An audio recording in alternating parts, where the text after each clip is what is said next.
Política Nacional sobre Mudanças do Clima, PNMC, Lei 12.187 de 2009, né? Está previsto que todos têm o dever de atuar em benefício das presentes e futuras gerações para a redução dos impactos decorrentes das interferências antrópicas sobre o sistema climático. Uma sociedade, ela ajuizou a execução de título extrajudicial consistente em termo de confissão de dívida em face da fazenda pública. Citada, a fazenda deixou transcorrer em habeas o prazo para oferecimento de embargos à execução. Então, deverá ser determinada a expedição de precatório ou requisição de pequeno valor em favor do exequente. Em determinada ação em que a fazenda pública foi vencida, sobreveio sentença condenando ao pagamento de honorários advocatícios de sucumbência. Decorrendo o prazo para pagamento, o advogado da parte vencedora requereu o cumprimento de sentença para a cobrança desses honorários, deixando, contudo, de recolher custas processuais na distribuição. Então, nos cumprimentos de sentença de honorários advocatícios, o advogado da parte vencedora ele está dispensado de adiantar as custas, cabendo ao executado, se vencido, o seu pagamento ao final. Um servidor público municipal foi aposentado por invalidez. Contudo, após a inspeção médica oficial, constatou-se que já não subsistiam mais os motivos ensejadores da aposentadoria. Então, deve ocorrer a reversão do servidor ao mesmo cargo ocupado por ocasião da aposentadoria ou se transformado no cargo resultante da transformação. Se provido o cargo, o servidor poderá exercer suas atribuições como excedente até a ocorrência de vaga. Em uma contratação realizada por órgão público por preços unitários, um dos itens contratados foi orçado e contratado por preço expressivamente superior ao preço referencial de mercado. Então, pela nova lei de licitações, apresenta-se uma hipótese de sobrepreço. Pela Política Nacional de Arquivos Públicos e Privados, a Lei 8.159 de 91, a eliminação de documentos produzidos por instituições públicas de caráter público será realizada mediante autorização da instituição arquivística pública na sua específica esfera de competência. Segundo a Lei Complementar 101 de 2000, que estabelece a responsabilidade na gestão pública, são instrumentos de transparência da gestão fiscal a qual se dará ampla divulgação os planos, orçamentos, lei de diretrizes orçamentárias, prestação de contas, respectivo parecer prévio, relatório resumido da execução orçamentária e relatório de gestão fiscal. Agora, campanha de marketing não é não. Os procedimentos previstos na Lei de Acesso à Informação destinam-se a assegurar o direito fundamental de acesso à informação e devem ser executados em conformidade com os princípios básicos da administração pública. Desenvolvimento do controle social, exceto observância do sigilo como preceito geral e da publicidade como exceção. É o contrário. Sigilo como exceção e publicidade como preceito geral. Agora, a Lei de Acesso à Informação deve observar a seguinte diretriz: desenvolvimento do controle social da administração pública, utilização dos meios de comunicação viabilizados pela tecnologia de informação, fomenta o desenvolvimento da cultura de transparência na administração pública e divulgação de informação de interesse público independentemente de solicitações. Lei Geral de Proteção de Dados Pessoais, a LGPD, né? Tem como fundamento os direitos humanos, tá? O livre desenvolvimento da personalidade, a dignidade, o exercício da cidadania pelas pessoas naturais, liberdade de expressão, de informação, comunicação e opinião, livre iniciativa, livre concorrência, defesa do consumidor e respeito à privacidade. Agora, não é fundamento da LGPD o controle dos dados pessoais pelo Estado, isso não.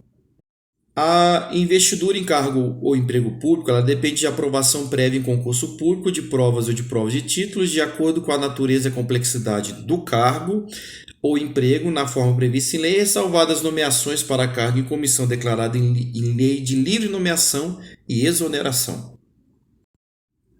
São fundamentos da República Federativa do Brasil a cidadania, pluralismo político, dignidade da pessoa humana, valores sociais do trabalho e da livre iniciativa. Agora, não é a garantia de desenvolvimento nacional. Isso aí não é fundamento da República Federativa do Brasil, não, como está lá na Constituição de 88, não, tá? Constituição Federal, tá? Garantia do desenvolvimento nacional, isso aqui não é um dos fundamentos da República Federativa do Brasil. É um sistema operacional que é um exemplo de sistema monotarefa, o MS-DOS, DOS. O Windows 10 não é, o Linux, o Ubuntu não é, o macOS não é, o Android não é. Agora, o MS/DOS é um exemplo, o sistema operacional que é exemplo de sistema monotarefa. Suponha que determinado gestor público pretende avaliar seus subordinados utilizando o método dos incidentes críticos. Para tanto, caberá ao avaliador considerar características e desempenhos extremos do avaliado que sejam altamente positivos ou significativamente negativos. O William Deming, estatístico e consultor norte-americano, teve importante papel na reconstrução das empresas japonesas após a Segunda Guerra Mundial. Pelo reconhecimento de seu trabalho, hoje existe um prêmio de qualidade com seu nome no Japão para as empresas que praticam modelos de gestão de qualidade. Sobre as contribuições de Deming, identifique entre as alternativas apresentadas a proposição verdadeira. Ele elaborou os 14 pontos ou princípios para a gestão da qualidade. Uma moça aos 18 anos foi diagnosticada com autismo de grau moderado desde criança. Ela reside com os pais e irmãos que lhe prestam apoio. Em perícia médica, o laudo concluiu que essa moça, apesar de algumas limitações, se medicada adequadamente, ela consegue exercer os atos da vida civil. A jovem consta com a assistência da família para auxílio na administração da medicação e nas decisões do dia a dia.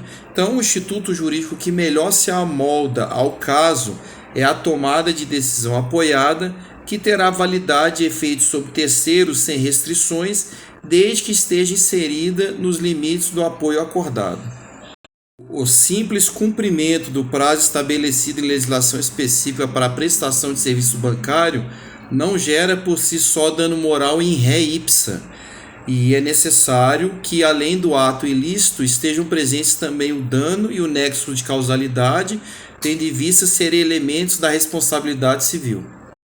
Para aqueles que dizem respeito a casos de vício de produto ou de serviço, existe responsabilidade solidária entre todos os devedores e a decadência ocorre em 30 dias para serviços e produtos não duráveis e 90 dias para serviços e produtos duráveis. Para casos de fato do produto ou do serviço, prescreve em 5 anos a pretensão à reparação de danos a partir do conhecimento do dano e da sua autoria. Ocorre quando há dano à integridade física ou moral do consumidor, sendo sinônimo de acidente de consumo, e configura-se quando existe um defeito no produto ou no serviço. Quando insuficientes para constituir a fundação, os bens a ela destinados serão, se outro modo não dispuser o instituidor, incorporados a outra fundação que se propõe a fim igual ou semelhante. As fundações podem ser constituídas por indivíduos, por pessoas jurídicas, como empresas, ou até mesmo pelo poder público. Ao criar uma fundação, o instituidor poderá, desde logo, definir a forma de sua administração, e se o estatuto não for elaborado no prazo fixado pelo instituidor, ou na ausência de prazo, em 180 dias, a incumbência caberá ao Ministério Público. O José foi denunciado por estelionato em 2019, em face de Manuel, 60 anos, sem que a vítima tivesse sido ouvida ao decorrer do inquérito policial. O crime havia sido praticado 30 de julho de 2019. Em janeiro de 2020, o magistrado de primeiro grau recebeu a denúncia contra o José.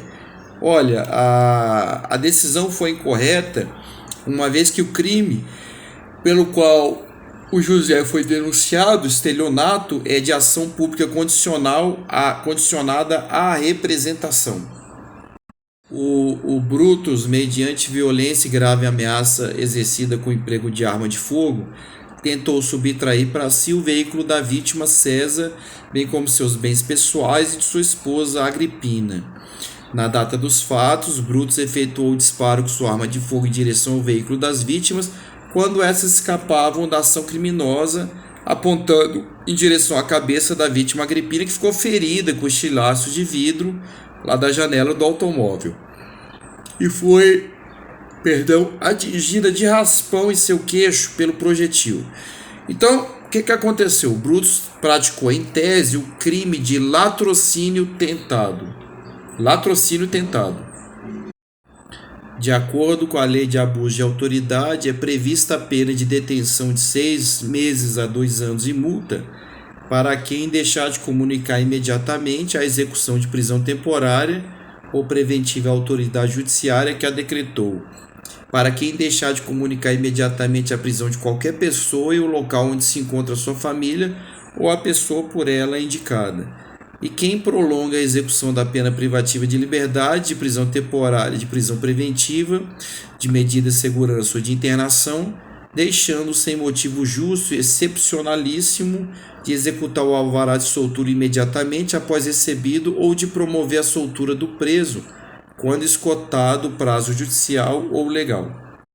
A empresa ABC foi denunciada e está sendo processada judicialmente com base em conduta prevista na Lei 12.846 de 2013, a Lei Anticorrupção. E ela quer celebrar um acordo de leniência. Então a empresa, para celebrar o acordo, entre outros requisitos, deve ser a primeira a manifestar interesse em cooperar para a apuração do ato ilícito. Um servidor público municipal, por conduta dolosa, recebeu dinheiro para omitir ato de ofício a que estava obrigado, o que é considerado uma conduta ilícita pela lei de improbidade administrativa. Então, a lei prevê que esse servidor ficará sujeito a uma das seguintes sanções decorrentes da sua conduta: o pagamento de multa civil equivalente ao valor do acréscimo patrimonial. Um dos princípios orçamentários vigentes no país é o princípio da anualidade, o qual estabelece que o orçamento deve ter vigência de 1 ano, coincidente com o ano civil. Esse princípio tem importância também no reconhecimento de receitas e despesas como sendo de um exercício financeiro específico. A respeito desse tema, é correto afirmar, com base na Lei 4.320/64, que pertencem ao exercício financeiro as receitas nele arrecadadas, ainda que posterior seja o seu recolhimento pela rede arrecadadora. Em projetos de parceria público-privadas é comum a vinculação de receitas específicas como forma de garantia das obrigações contratuais assumidas pelo poder público, especialmente relativas às contrapartidas em concessões patrocinadas ou administrativas. Para que seja possível a constituição desse tipo de garantia, é necessário que se trate de uma receita que esteja excepcionalizada da aplicação do chamado princípio da não afetação. O anexo de riscos fiscais é um relatório de grande importância para a avaliação dos eventos que podem afetar o planejamento orçamentário e comprometer o atingimento das metas fiscais fixadas. É correto afirmar que esse anexo de riscos fiscais é parte integrante da Lei de Diretrizes Orçamentárias. É correto afirmar que uma dotação orçamentária prevista para a transferência de recursos visando a realização de investimentos por outras pessoas de direito privado, independentemente de contraprestação direta em bens ou serviços para o ente transferidor, quando deriva de lei especial anterior, classifica-se como contribuições. Qual é o local correto no Windows para alterar a prioridade de um processo em execução? Por meio do gerenciador de tarefas, localizar o processo e, em seus detalhes, selecionar o status de priorização e definir prioridade. O Worm, W-O-R-M, ele é um vírus, é um malware que se espalha automaticamente por redes, explorando vulnerabilidades de segurança sem interação humana. Frequentemente, os worms são projetados para aumentar o tráfego de rede e podem servir como ponto de entrada para trojans. O Trojan é um software que aparenta ser legítimo, mas ao ser executado pode permitir controle remoto do sistema infectado. Ele não possui capacidade de replicação automática e geralmente é usado para instalar backdoors ou outros tipos de malware. Conceder-se-á o mandado de segurança para proteger direito líquido e certo, não amparado por habeas corpus ou habeas data, quando o responsável pela ilegalidade ou abuso de poder for autoridade pública ou agente de pessoa jurídica no exercício de atribuições do poder público. É inconstitucional lei estadual ou distrital que autoriza o pagamento parcelado ou com cartão de crédito de multas decorrentes de infrações de trânsito por violar a competência privativa da União para legislar sobre trânsito e transporte, conforme está no artigo 22, inciso 11 da Constituição Federal. De julgamento da representação de inconstitucionalidade no TJ, no Tribunal de Justiça, é admissível o recurso extraordinário ao STF quando o parâmetro de controle normativo local corresponder à norma de repetição obrigatória da Constituição Federal. É objetiva a responsabilidade civil do Estado em relação ao profissional da imprensa ferido por agentes policiais durante cobertura jornalística e manifestações em que haja tumulto ou conflitos entre policiais e manifestantes. No entanto, cabe a excludente da responsabilidade da culpa exclusiva da vítima nas hipóteses em que o profissional de imprensa descumprir ostensiva e clara advertência sobre acesso a áreas delimitadas em que haja grave risco à sua integridade física. Para o STF, a previsão na lei de improbidade, que obriga todo agente público a apresentar a sua declaração de imposto de renda e proventos de qualquer natureza, ela busca assegurar mecanismos de fiscalização do patrimônio desses agentes a fim de resguardar a moralidade e o erário, inexistindo ofensa à proporcionalidade. A Carla, grávida do seu primeiro filho, procurou atendimento numa clínica devido a fortes dores abdominais. Foi submetida a uma cesariana por uma médica, Vanessa. Dias depois o bebê faleceu. Ficou constatado que o óbito decorreu por erro médico da profissional. A Carla e seu marido ajuizaram a ação de indenização por danos morais e materiais sob a forma de pensão mensal contra a clínica. Em contestação, a réia alegou que agiu corretamente. Durante o processo, o perito judicial concluiu que houve erro médico. Não houve prova testemunhal. As partes reiteram suas argumentações nas alegações finais. Processo pronto para julgamento. A pensão ela é devida aos pais, cujo termo final será a data em que a vítima completaria a idade correspondente à expectativa média de vida do brasileiro, segundo a tabela do IBGE, ou o momento do falecimento dos beneficiários. O João e a Ana se casaram sob regime de comunhão universal de bens, adquirindo juntos um imóvel residencial durante o casamento. No início de 2009, após enfrentarem diversas divergências, eles decidiram pelo divórcio. Durante o processo, não conseguiram chegar a um acordo sobre a divisão do imóvel onde residiam. O juiz decretou o divórcio, mas deixou a partilha do bem para ser resolvida posteriormente. Em dezembro de 2018, João retornou à cidade onde residiu e ingressou com a ação judicial para promover a partilha do imóvel. É correto afirmar que a pretensão ela não está sujeita a prazo prescricional. Se foi feita uma citação por oficial de justiça, o réu ele não pode suscitar nulidade alegando que não recebeu a citação. Os atos praticados e certificados por oficial de justiça, eles possuem presunção de veracidade. Olha, o José está numa batalha judicial com sua ex-companheira e está se divorciando. Ele discute a divisão dos bens e pede que seja feito o arrolamento dos bens para a garantia da efetividade do processo judicial. Tem lá envolvido um quadro de um pintor famoso. Bom, a justificativa apresentada para a medida é que a ex-companheira ameaçou que iria sumir com o quadro, não permitindo que ficasse com o ex-companheiro.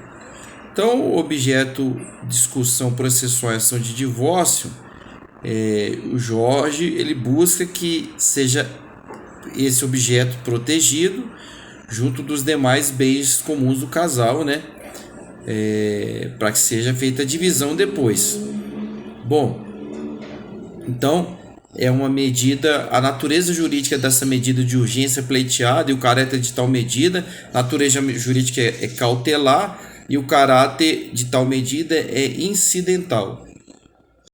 Em direito penal, o princípio da intervenção mínima fundamenta a aplicação do princípio da insignificância, que é admitido tanto pela doutrina quanto pela jurisprudência como causa de exclusão da tipicidade material, desde que presentes requisitos objetivos e subjetivos. Uma pessoa foi acusada de emitir um cheque sem fundo como pagamento de mercadorias adquiridas por um fornecedor. Feita a denúncia, foi instaurado inquérito policial para apurar os fatos.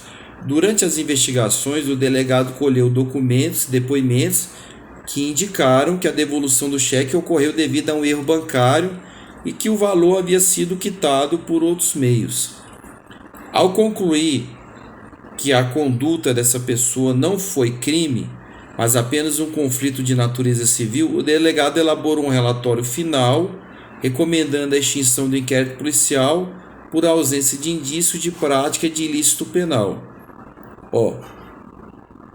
O delegado de polícia ele deverá enviar os autos ao Ministério Público, acompanhado de relatório circunstanciado, sugerindo o arquivamento, pois não cabe ao delegado de polícia decidir pelo término definitivo do inquérito, não cabe. Tributo é uma prestação pecuniária compulsória em moeda ou cujo valor nela se possa exprimir, que não constitui sanção de ato ilícito instituído em lei cobrada mediante atividade administrativa vinculada. Olha, é um exemplo típico de imposto, é o IPVA, Imposto sobre a Propriedade de Veículos Automotores. Contribuição sindical não é, contribuição de melhoria não é, taxa de serviço notarial registral não é, nem taxa de fiscalização de produtos controlados também não é. A pessoa legalmente obrigada ao pagamento do tributo e que tenha relação pessoal e direta com a situação que constitui o respectivo fato gerador da obrigação tributária, ela é chamada de contribuinte. O principal objetivo da contabilidade tributária dentro de uma organização é assegurar o cumprimento da legislação tributária e otimizar a carga tributária da empresa de forma legal. Acerca dos tributos sujeitos a lançamento por homologação, é correto afirmar que, se a lei não fixar prazo para que isso aconteça, o Código Tributário Nacional prevê prazo geral de 5 anos. O princípio da legalidade tributária expressa a necessidade de que só através de lei, em sentido estrito, é possível obter a elevação das alíquotas dos impostos. Esse imperativo se aplica para a seguinte exação: imposto sobre serviços de qualquer natureza. São estágios ou etapas da receita pública orçamentária: a previsão, o lançamento, o recolhimento, a arrecadação. Qual estágio cuja execução é tipicamente tarefa da fiscalização tributária, seja realizando diretamente ou homologando, tá? É o lançamento. O pagamento de tributo é uma obrigação tributária principal. O preenchimento e envio de declaração tributária através de sistema eletrônico é uma obrigação tributária acessória. E o pagamento de multa por descumprimento da legislação tributária é uma obrigação tributária principal. O Código Tributário Nacional ele prevê que as taxas cobradas pelos municípios no âmbito de suas atribuições têm como fato gerador o exercício regular do poder de polícia ou a utilização efetiva ou potencial de serviço público específico e divisível, prestado ao contribuinte ou posto à sua disposição. De acordo com o Código Tributário Nacional, constitui dívida ativa tributária aquela proveniente de crédito dessa natureza, regularmente inscrito na repartição administrativa competente, depois de esgotado o prazo fixado para pagamento pela lei ou por decisão final proferida em processo regular. De acordo com a Constituição Federal de 88, qual é a opção que apresenta impostos apenas impostos de competência da União. Imposto sobre importação de produto estrangeiro, imposto sobre a renda e os proventos de qualquer natureza e sobre a propriedade territorial rural. O imposto sobre a renda constitui caráter pessoal e é calculado com base em alíquotas progressivas, respeitando a capacidade contributiva do contribuinte.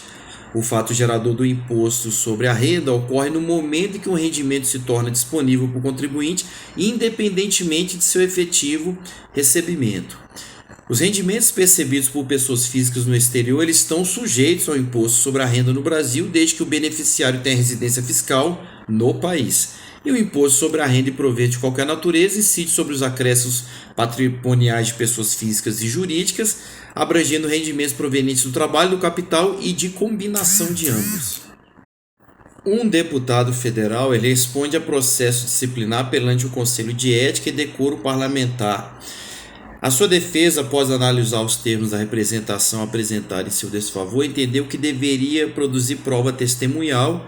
A produção da prova, no entanto, foi negada sob o argumento de que não havia circunstância fática que demandasse esclarecimento, considerando o teor da prova documental, e o processo disciplinar foi tido como concluído. Tá? Então é correto dizer que é cabível a interposição de recurso com efeito suspensivo à Comissão de Constituição, Justiça e Cidadania, que se pronunciará exclusivamente sobre os vícios apontados.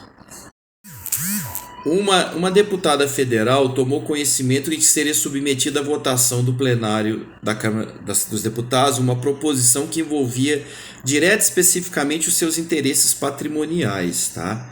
Ela consultou as normas de regência em relação ao procedimento que deveria adotar em situação dessa natureza, tendo concluído corretamente que, ao se iniciar a apreciação da matéria, ela deve apresentar à mesa declaração de impedimento para votar, que será autuada, sendo-lhe entregue o respectivo recibo.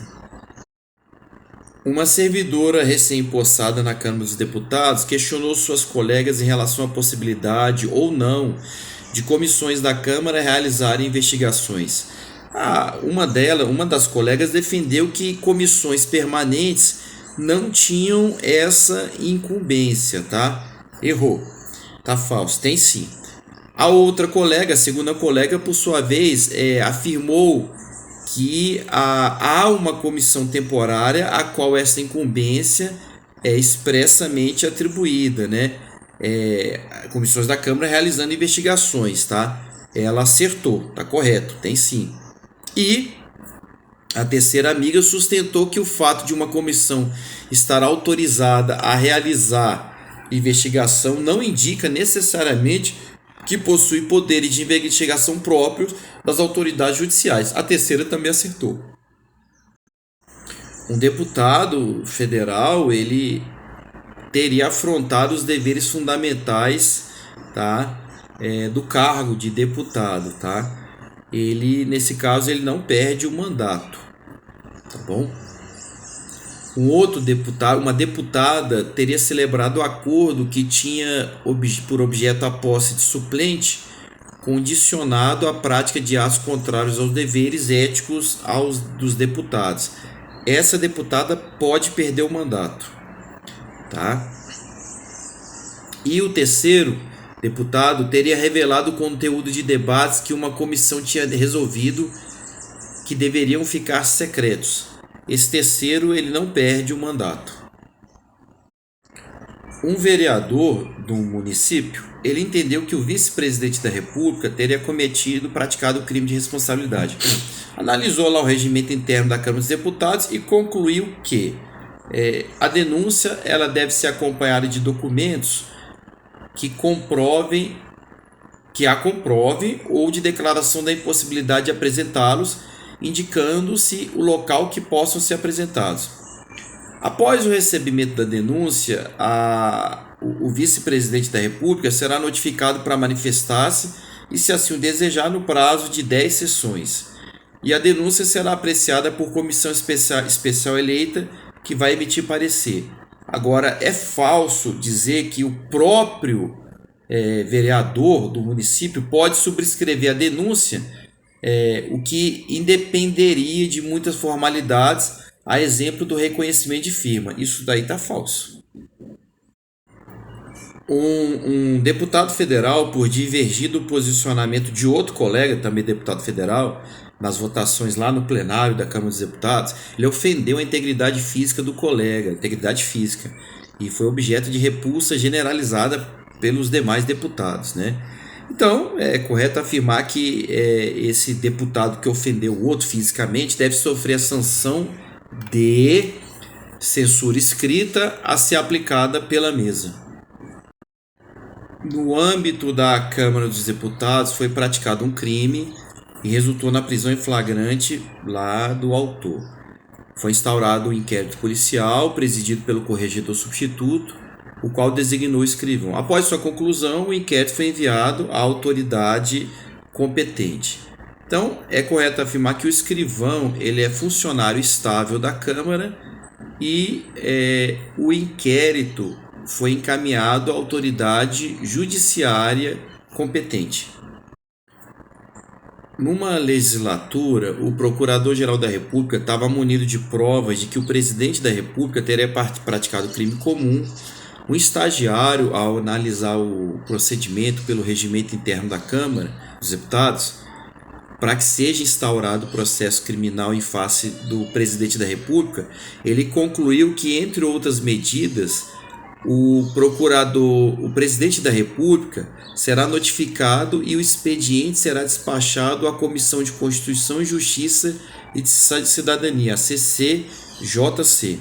E se devida à aprovação do parecer da CCJC por 2/3 dos membros da Câmara dos Deputados, a acusação for considerada admitida, será autorizada a instauração do processo. O órgão competente no âmbito da Câmara dos Deputados, após ampla apuração, ele constatou que um deputado federal relatou matéria submetida à apreciação à Câmara dos Deputados de interesse específico de uma pessoa que contribuiu para o financiamento de sua campanha eleitoral.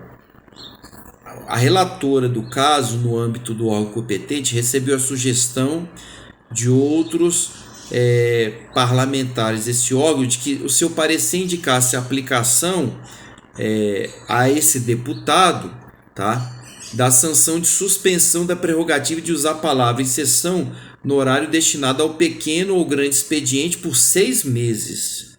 Tá bom? Então, a relatora desse caso, ela concluiu, né, que essa sugestão apresentada ela é totalmente compatível com a sistemática vigente. 3 deputadas federais, autoras de proposições legislativas, a X, a Y e a Z, de competência do plenário, elas queriam que suas proposições fossem apreciadas em regime de urgência, tá? Então, como não tinham ascendência política no âmbito das comissões competentes para opinar sobre o mérito, o que viabilizava que membros dessas estruturas requeressem a urgência, elas realizaram uma análise do regimento interno da Câmara para verificar como deveriam proceder e qual trâmite a ser percorrido para a obtenção da urgência almejada, né? Então, essa urgência ela somente pode ser requerida por 1/3 dos membros da Câmara ou por líderes que representem esse número, mas não é admissível havendo 2 matérias em tramitação em regime de urgência, aprovada pelo órgão, aprovado pelo órgão competente, seja votado. Não é admissível que, havendo duas matérias em tramitação em regime de urgência, aprovado pelo órgão competente, seja votado um terceiro. Uma servidora pública de um estado, ela foi eleita deputada federal, mas vai iniciar o gozo de licença maternidade dias antes da primeira sessão preparatória para a instalação da primeira sessão legislativa da legislatura. Então, olha só, posse dessa deputada aí que vai ter neném, né?